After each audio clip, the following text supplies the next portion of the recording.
Hola, buenos días. De todo, gracias a la organización por habernos invitado. Y yo lo que voy a hacer es intentar, quizá mi presentación se aparta un poco de las demás, voy a intentar trasladarles pues, cuál es la visión que tenemos desde la institución en la cual trabajo, que es la Fundación Josep Laporte, en la Universidad Autónoma de Barcelona, sobre las dificultades que tiene un paciente pues, a la hora de gestionar su salud, las dificultades que tiene a la hora de relacionarse con el sistema sanitario y con los profesionales que trabajan en él y cuáles son las necesidades que tiene el paciente pues, a lo largo de su proceso, ¿no? Y también explicaré un poquito y de manera breve pues, nuestra experiencia en un proyecto que se llama la Universidad de los Pacientes.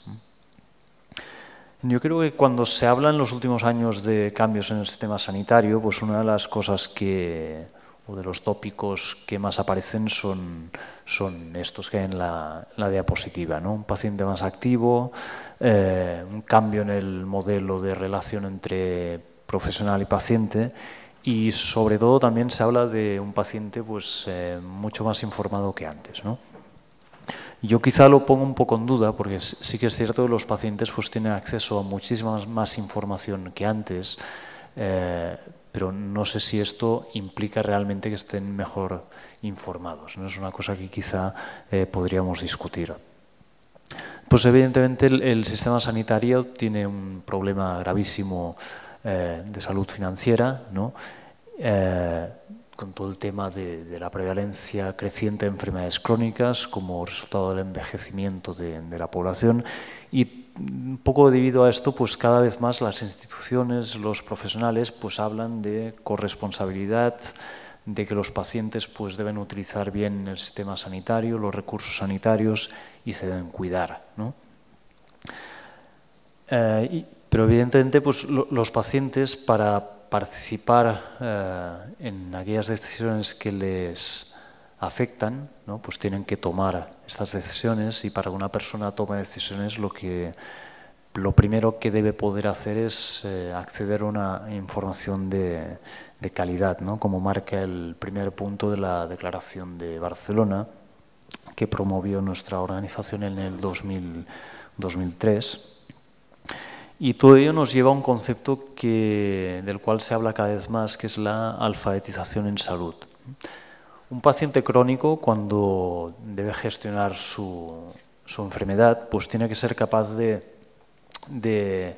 entender lo que el médico le está diciendo y ser capaz de explicarle lo que le pasa, sus síntomas, etc. Tiene que ser capaz de rellenar formularios.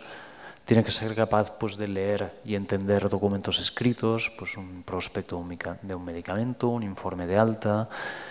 Tiene que ser capaz de calcular pues, dosis, medicación, etc., ¿no? Y lo que se está viendo es que quizás sí que hay un cambio en el modelo de paciente, que viene un modelo de paciente más activo, pero esto no ha ido acompañado de un cambio, de un incremento pues, significativo del nivel de alfabetización en salud por parte de la población general, ¿no? Como han puesto en manifiesto pues, los poquísimos estudios que se han realizado sobre este tema, ¿no? Y todo ello pues, nos lleva a un bajo nivel de autocuidado y a una mayor utilización de recursos y servicios sanitarios como pues, muestran los datos de esta diapositiva, ¿no? Lo cual pues, evidentemente genera pues, un mayor gasto sanitario.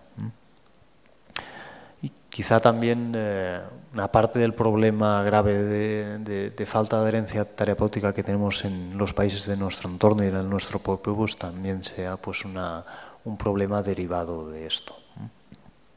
Después los pacientes, las personas cuando están enfermas o cuando las personas tienen enferma alguna persona a su entorno, pues a veces tienen dificultades para entender una serie de conceptos, una serie de informaciones que quizá en circunstancias normales no tendrían ningún tipo de dificultad en entender.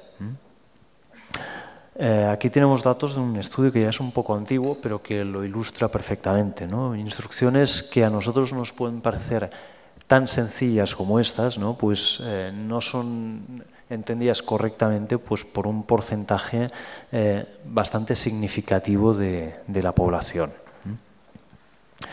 Y a veces el problema pues, viene cuando en la consulta médica los profesionales preguntan a los pacientes si han entendido lo que les está diciendo, ¿no? Porque evidentemente pues a nadie le gusta quedar en una situación de ignorancia, ¿no?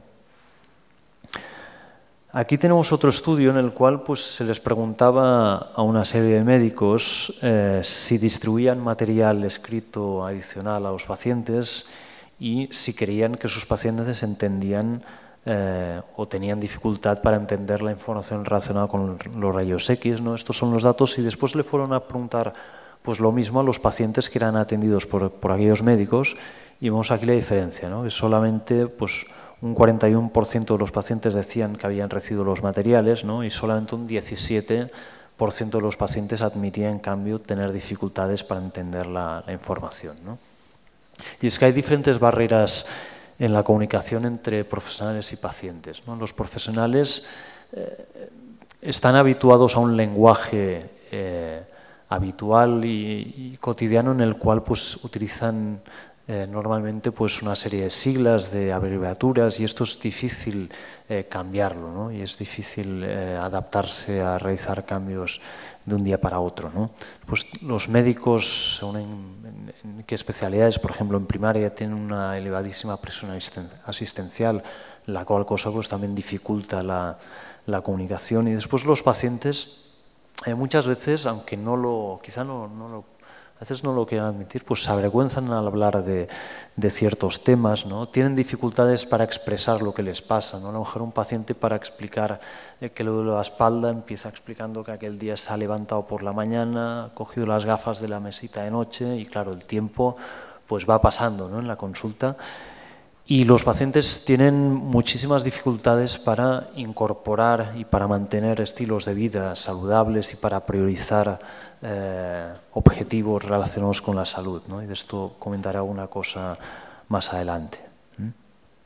También la dinámica de los centros asistenciales, tanto en primaria como en los hospitales, no ayuda a que la información se traslade en un modo en que se facilite pues, una adecuada comprensión por parte de los pacientes.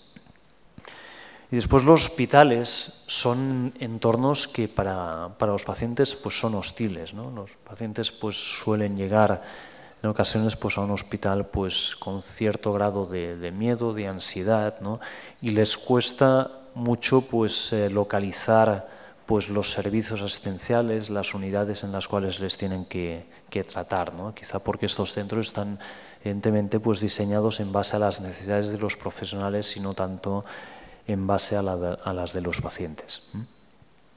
Volviendo al autocuidado, pues un poco el ámbito en el cual pues, desarrollamos quizá más nuestro trabajo, ¿no? Y es un poco lo que más se está reclamando por parte de los pacientes. Pues, yo creo que este triángulo de Kaiser permanente ilustra pues, la importancia que tiene el autocuidado en la mayor parte de casos de enfermedades crónicas, ¿no? Después los pacientes tenemos que tener en cuenta que el tiempo que pasan interaccionando con un profesional sanitario dentro de una consulta es muy poco en relación al tiempo que pasa un paciente durante el resto de su vida, ¿no? En la familia, en su casa, etc., ¿no? Y por lo tanto, todas las competencias que un paciente tiene que adquirir y desarrollar para gestionar su salud, pues en definitiva acaban dependiendo más del mismo que de los profesionales sanitarios que le atienden, ¿no? Después, evidentemente, también pues, los pacientes generalmente pues, no suelen percibir de manera inmediata cuáles son las consecuencias de seguir unos estilos de vida poco saludables, ¿no? Los pacientes constantemente están tomando decisiones relacionadas con la manera en cómo gestionan su salud, con la manera en cómo siguen los consejos o las prescripciones de los profesionales sanitarios. Y estas decisiones que toma el paciente constantemente no siempre obedecen al criterio de lo que va a ser mejor para mi salud, ¿no? Y por lo tanto, pues la efectividad de las actividades de promoción del autocuidado pues depende en un porcentaje muy importante, ¿no? De que los profesionales sean capaces de entender la complejidad de este proceso de toma de decisiones por parte del paciente, ¿no? Y a veces pues, las visiones o las percepciones o las prioridades o lo que les preocupa a los pacientes y a los profesionales sobre la enfermedad pues, no siempre es lo mismo, ¿no? Y como decía, pues los pacientes tienen muchísimas dificultades para priorizar, ¿no? Un paciente va a la consulta y a lo mejor sale de la consulta con diferentes mensajes, ¿no? Usted tiene que empezar a comer sin sal, usted tiene que empezar a hacer ejercicio, a bajar de peso, ¿no? Y el paciente sale de la consulta y no sabe muy bien por dónde empezar, ¿no? Necesita que un poco le acompañen en el proceso de toma de decisiones, ¿no? Como dice pues la señora diapositiva, dice, los expertos me dicen que la cafeína me va mal, que las grasas me van mal, que el azúcar me va mal, pero que no me preocupe porque preocuparme también me va mal, ¿no? Y estos son un conjunto de frases o de reflexiones de un estudio que está referenciado más adelante, y son frases que los pacientes pues, expresaban cuando les preguntaban cuáles eran las barreras que ellos veían en relación al autocuidado, ¿no? Nosotros pensamos que la educación sanitaria tradicional pues, bueno, ha fallado un poquito en el sentido de que se ha focalizado tradicionalmente en todo lo que es el trasladar información y trasladar conocimientos y ha dejado de lado pues, lo que es el fomento de habilidades y la promoción de actitudes, y estos tres elementos son juntos lo que puede promover que un paciente pues, esté motivado para realizar cambios en la manera en cómo gestiona su salud, ¿no? Y un poco la última parte de la presentación sería para presentar un poco pues, nuestra experiencia en la Universidad de los Pacientes, que es un proyecto académico de la Fundación Josep Laporte de la Universidad Autónoma de Barcelona, que nació este proyecto nació en el 2006 y lo que pretende es pues, un poco responder a estas necesidades de información, de alfabetización en salud por parte de la ciudadanía y hacer lo que hacen todas las universidades del mundo, que es formación e investigación, ¿no? En el área de la información desarrollamos pues, documentos, toolkits para pacientes, hemos desarrollado pues, aplicaciones relacionadas con vídeo, con redes sociales durante los últimos meses. En el área de la investigación lo que hacemos principalmente es investigación cualitativa, ¿no? Con técnicas como grupos focales, entrevistas semi-estructuradas, grupos de discusión, que a nosotros nos ayudan mucho a conocer de cerca cuáles son las experiencias y cuáles son las percepciones que tienen los pacientes respecto a la atención sanitaria que reciben. Y en cuanto a la formación, nosotros... Sergi, 2 minutos. Bien. Nos planteamos la formación básicamente en 3 líneas, que son el autocuidado, la comunicación profesional-paciente y la navegabilidad, acompañamiento en centros asistenciales. Y en el 2008 empezamos el desarrollo de un programa del cual obtuvimos la licencia para desarrollar este curso que se llama Tomando Control de su Salud, que es la versión española de un programa que desarrolla la Universidad de Stanford, que es el programa Autocuidado de Enfermedades Crónicas, y en concreto esta persona que físicamente se parece a Margaret Thatcher, pues la doctora Kate Lorick, que desarrolló este programa. Es un programa que fue adoptado en cuanto a la metodología unos años más tarde por parte del gobierno británico, el cual desarrolló pues, el Expert Patients Program. Voy a pasar a algunas diapositivas y me gustaría acabar con esta diapositiva, ¿no? Hay una más, creo. Una de las cosas que nos planteamos al inicio de la Universidad de los Pacientes pues era evidentemente hacer formación para pacientes, ¿no?